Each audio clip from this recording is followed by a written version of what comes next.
이재명 대통령이 국회를 통과한 이른바 3대 특검 법안과 관련해 국회에 특검 추천을 공식 의뢰했습니다.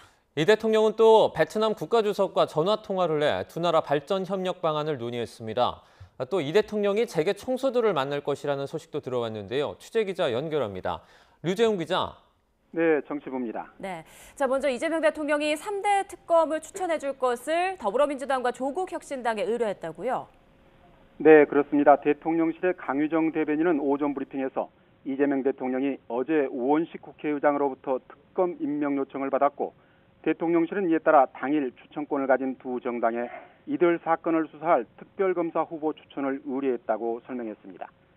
이 대통령의 특검 추천 의뢰에 따라 더불어민주당과 조국혁신당은 후보들을 추천하기 위해 광범위한 물색 작업을 진행하고 있는 것으로 전해졌습니다.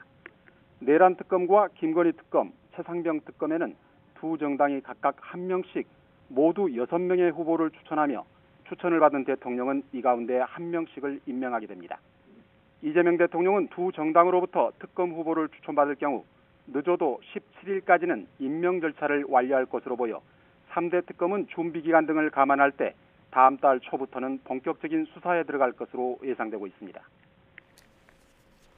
네, 류 기자. 이재명 대통령이 어제 주식시장을 점검했는데 조만간 주요 그룹 총수들과도 면담할 것으로 보인다면서요? 네, 그렇습니다. 재계와 정치권이 전한 것을 보면 이재명 대통령이 조만간 주요 그룹 총수나 경제단체장들과 만나는 일정을 조율하고 있는 것으로 보입니다. 이재용 삼성전자 회장과 최태원 SK그룹 회장 겸 대한상의 회장, 정의선 현대차그룹 회장, 구광모 LG그룹 회장, 신동빈 롯데그룹 회장 등 5대 그룹 총수를 비롯해서 여러 경제인들이 함께할 것으로 예상되고 있습니다. 이번 면담은 이재명 정부 들어 첫 만남입니다. 그런 만큼 이 대통령의 국정과제인 경제성장 동력 확보가 주된 논의의 과제가 될 것으로 전망되고 있습니다.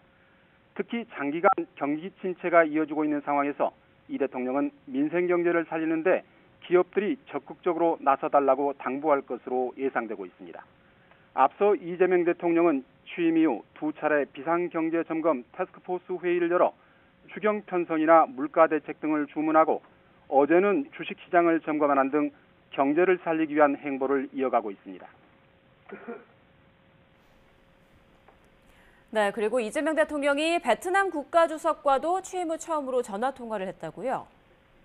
네, 그렇습니다. 강유정 대변인은 이재명 대통령이 르엉끄엉 베트남 국가주석과 오늘 오전 25분가량 취임 후 첫 통화를 했다고 밝혔습니다.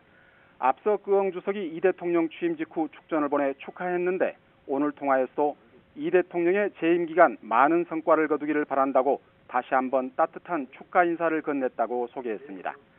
이에 따라 이 대통령은 두 나라가 지난 1992년 수교 이후 교역과 투자, 인적 교류 등 여러 분야에서 눈부시게 발전해온 것을 높이 평가하고 앞으로도 포괄적 전략 동반자 관계를 더욱 발전시킬 수 있게 긴밀히 협력해 나가기를 희망한다고 주문했습니다. 이에 끄엉 주석은 공감을 표시하고 베트남의 경제 발전과 고도화를 추진하는 데 있어 신뢰할 수 있는 핵심 파트너로서 관계 강화를 희망하며 적극 협력해 나가자고 호응했습니다. 두 정상은 이어 고속철도와 원전 등 전략적 분야로 두 나라 협력을 확대 심화하기로 했습니다. 이재명 대통령은 또 베트남에 진출한 우리 기업들이 원활하게 활동할 수 있도록 각별한 관심과 지원을 요청했고 끄엉 주석은 긍정적으로 화답하면서 이 대통령의 베트남 방문을 초청했습니다. 지금까지 정치부에서 YTN 유재웅입니다.